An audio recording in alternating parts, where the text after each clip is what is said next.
Hey, family, and welcome back to a Woman's Heart podcast, my channel where we explore faith, inspiration, and personal growth.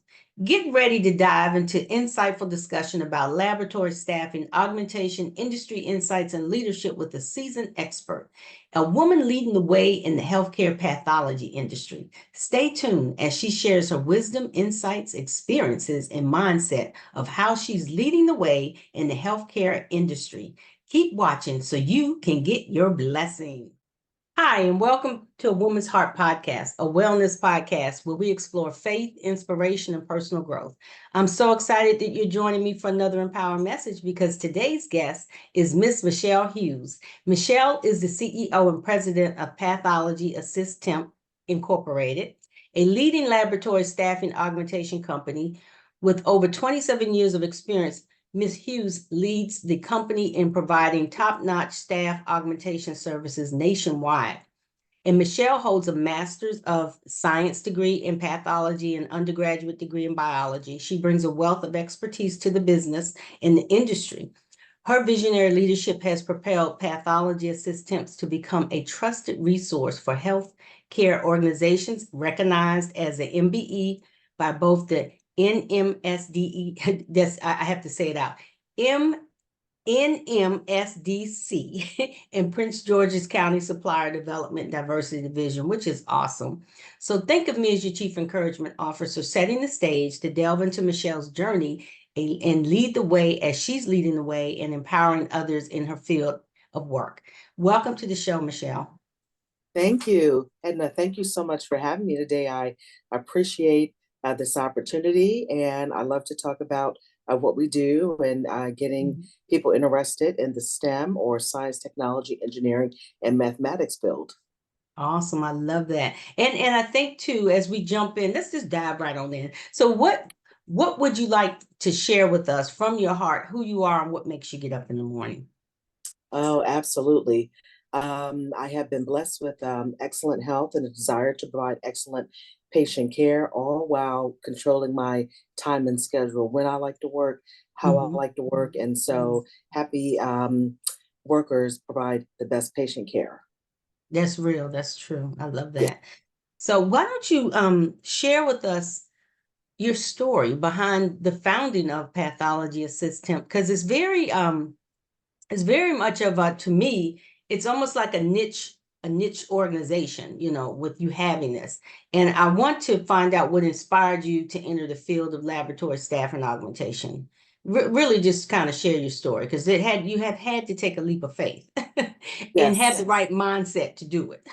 Yes, absolutely. Most entrepreneurs are brave people, but it began itself out of a need. I was a single mother, making a pretty decent salary as a physician assistant specializing in pathology, but just noting I needed a better work-life balance. And I knew there had to be a better way to have the best of the both worlds, essentially um, to work full time, but be able to have time to take my daughter to school and to volunteer for the PTA and things like that. So as a single mother, I just said, there's got to be a better way.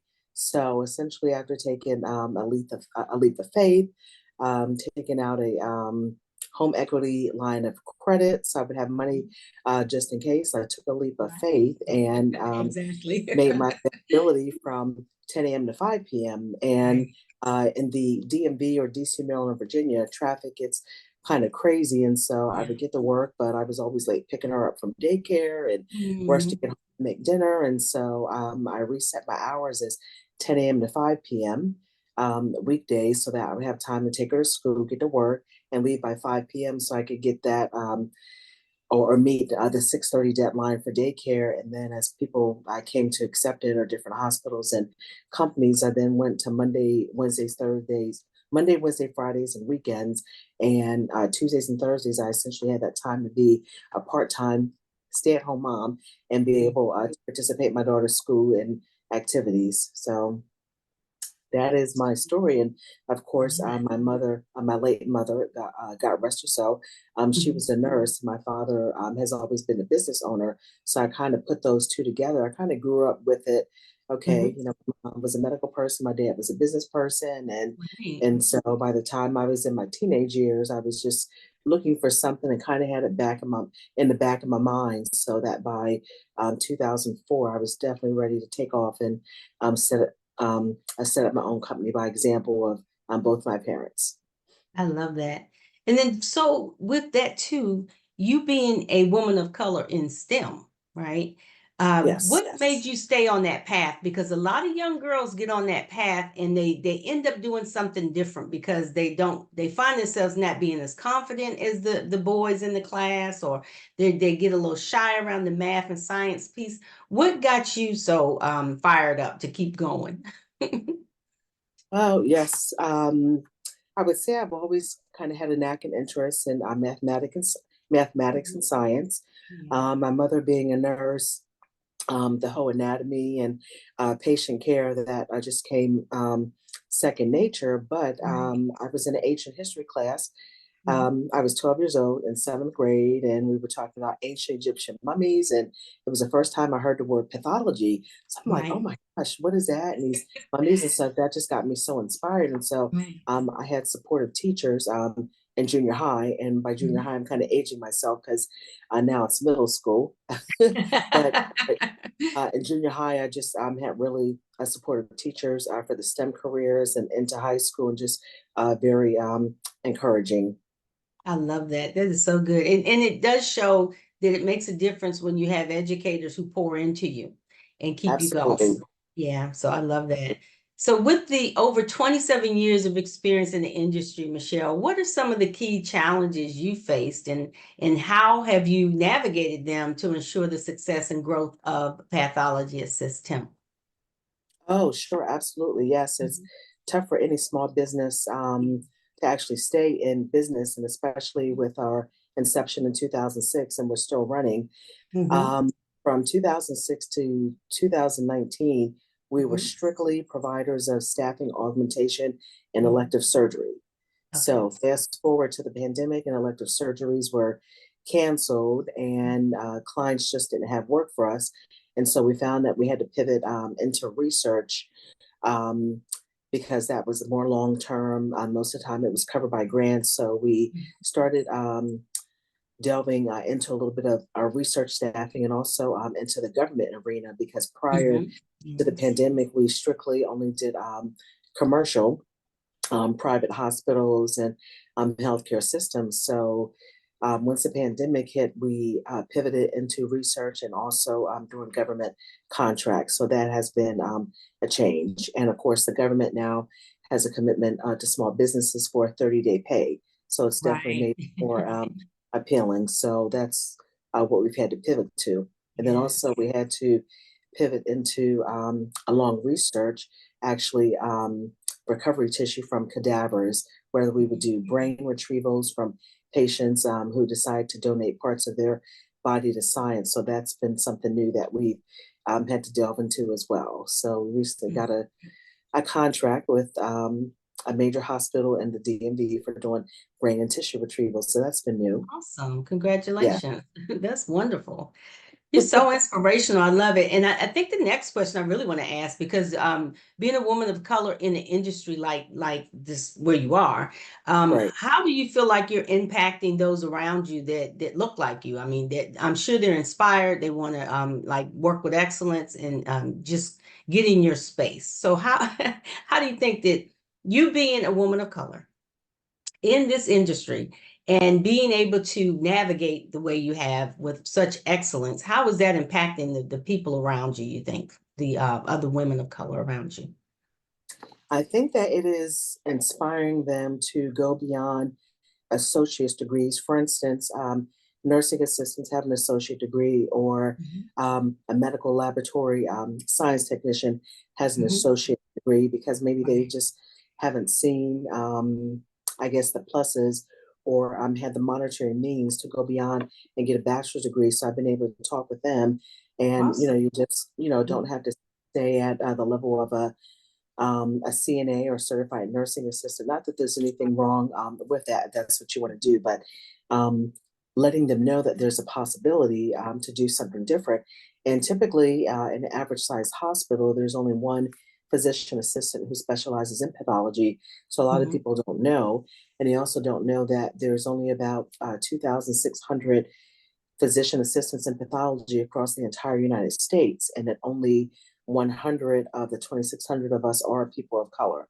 So just kind of Wow. get word out, because most Mhm. people have no idea if they get a gallbladder taken out, or Mhm. they get a hysterectomy. They have no idea what happens to it once Mhm. the operating room is finished with the specimen and it goes to the laboratory to be Mhm. processed. So I like to educate people on that as well. And a lot of times when I go and do these travel assignments, I am the first Black woman they have seen in position, because pathology is largely Caucasian or white Mhm. male Mhm. dominated. So sometimes they Yeah. are surprised I'm able to educate people, and they're like, "Oh, you've been one for over 27 years. How did you find out about it?" So, Right, right. yes, I find it rewarding talking to everyone, as well as women of color, and definitely encouraging them to go into the science and mathematics and the medical and healthcare fields. I love that. That is so good. It's, again, such an inspiration.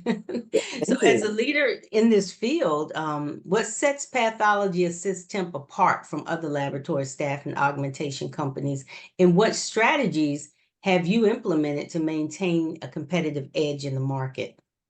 Oh, absolutely. Great Mhm. question.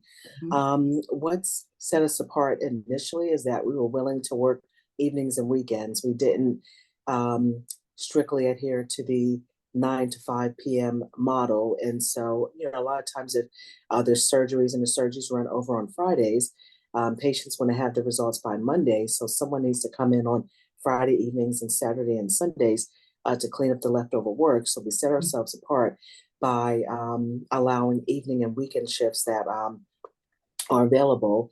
And Mhm. also, a lot of staffing companies, they often have 13-week minimums. And if someone is only out on a surgery or maternity leave for 6 to 8 weeks, they don't need all 13 weeks. So we provide alternatives that we can cover for as little as 6 weeks or a week, obviously, depending on the country. If it's going to be close to home in DC, Maryland, Virginia, we can provide coverage for as little as one day. If it's going to be out in Mm. California, we can do 1 week or 2 weeks. So that's what sets us apart from other staffing agencies. And also, we offer our employees flexible scheduling. Mhm. For instance, we have an employee that is taking online classes. And so we have that person work for an 8 hour day, Monday, Tuesday, Thursday, and Friday. So every Wednesday morning for half a day, they have off to attend the online classes. And so we Yes. offer our employees flexible schedules. And when people know that their personal work life balance is being respected, they're willing to work harder, and knowing that they have a flexible schedule. Also, we offer 4 10-hour day schedules as well. So if an Mhm. employee wants to work Monday, Tuesday, Thursday, Friday, or Monday, Tuesday, Wednesday, and have a Thursday or Friday off and work the weekend, we offer that as well. Awesome. So lots of flexibility, and Yeah. it's very appealing to folks who need that flexibility. I love that. That's so good. So with all of that, your commitment to excellence and dedication, and just delivering that exceptional service, have earned you the certifications of MBE from NMSDC in Prince George's County Supplier Development and Diversity Division. So how has this recognition impacted the company's growth and reputation in the industry? Oh, absolutely. Great question. Mhm. Because we've gotten the MBE, or Minority Business Enterprise Mhm. certifications, through both the NMSDC, which stands for National Minority Supplier Development Council, Mhm. through Capital Region Minority Supplier Development. Those Mhm. acronyms are a mouthful. Um, They are. yes, They are.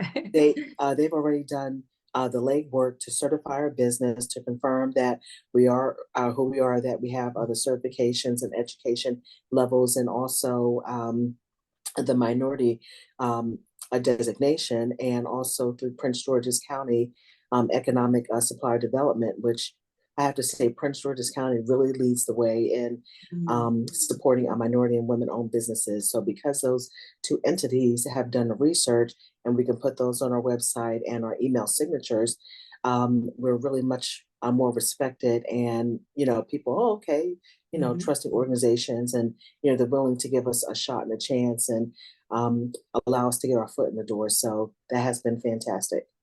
I love that. So it's almost like a stamp of approval that yes, this is an Absolutely. exceptional business. I love that. Yes. It's so good. Now you mentioned Prince George's County and not Loudoun County.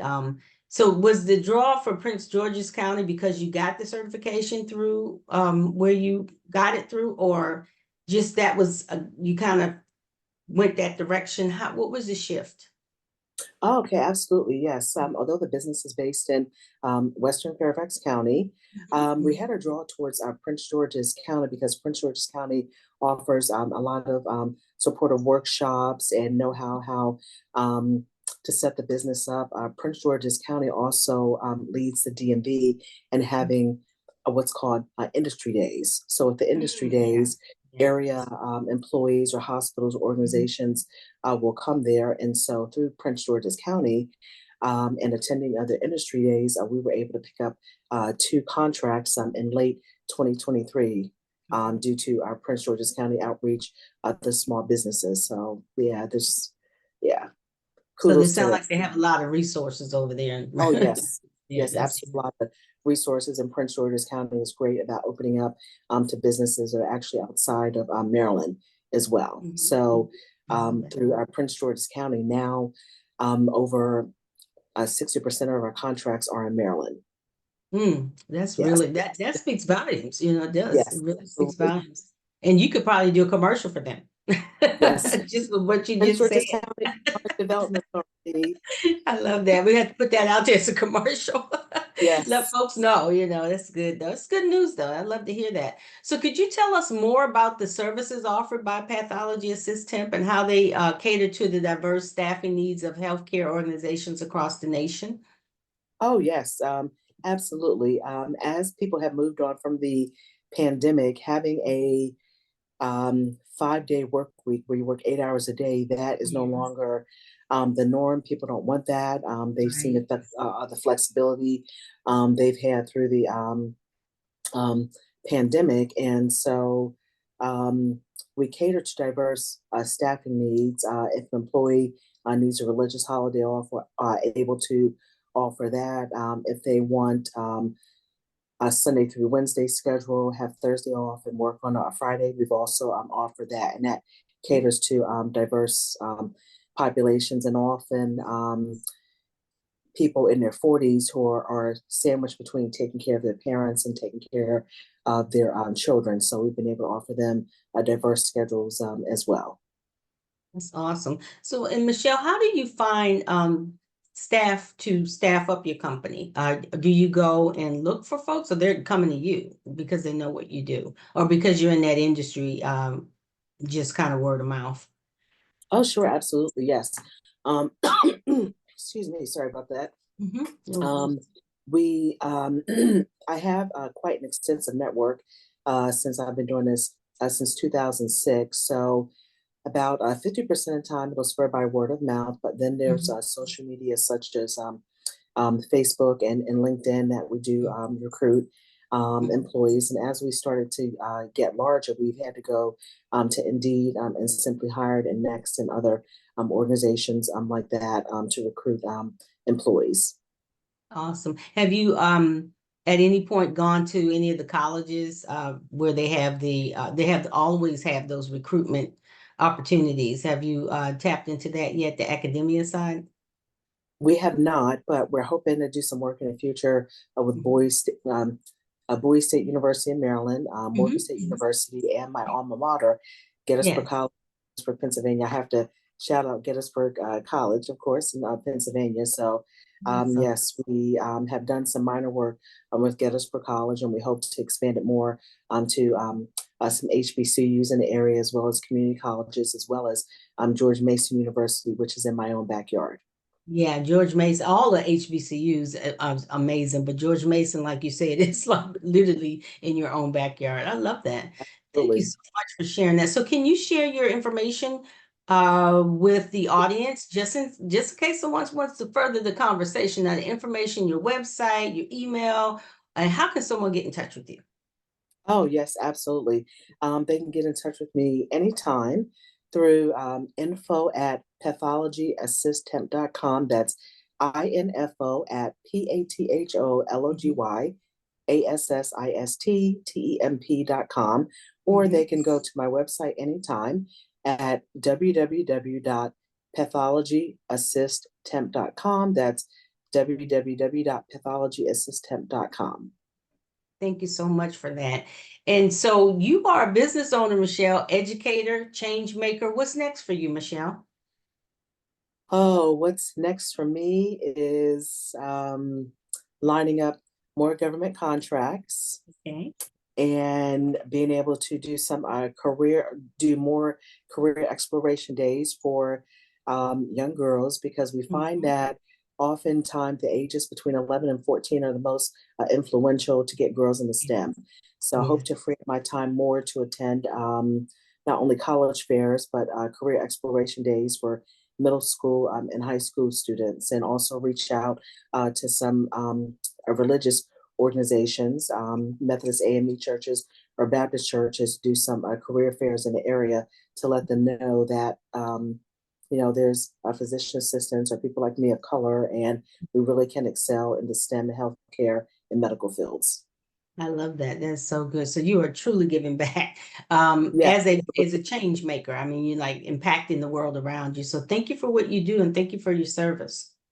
Yes. And I have one quote that I often say, Mhm. to whom much is given, much is expected.